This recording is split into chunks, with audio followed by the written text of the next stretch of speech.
In this video, I will quickly tell you how government creates policies to tackle air pollution, and not just air pollution but any problem in general. What you have to understand is that government has two ways to control the outcome of any situation. One, by giving incentive. Government uses this method to encourage people to do certain things. And the second way is to put fines and penalties. The government uses this method to discourage certain activities. Similarly, to control air pollution, recently the Government of India allocated Rs 2,217 crore. Although I'm not exactly sure how the Government of India is going to use this money to tackle air pollution. But for a broad understanding, what I can tell you is that the government uses mainly four kinds of policies.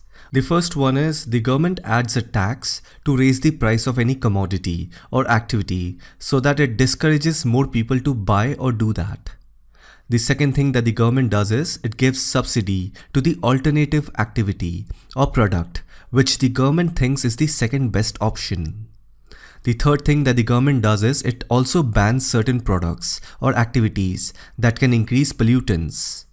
And last but not the least, government introduces permits so that it can regulate and keep a track how much of what is happening. So overall, these are the four ways a government handles not just air pollution, but any problem in general. So my assumption is that government is going to use this money in probably giving subsidy, because giving subsidy is like an incentive to encourage people to do certain things.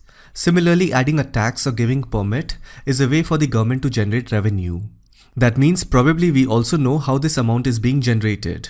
In other words, earning through penalty and fines and tax, which is basically meant to discourage certain activity, is now being used to tackle the consequences. Sounds strange, but it can easily become a loop. And if it becomes a profitable loop, then there is no incentive to break the loop. Anyhow, think of it as a food for thought.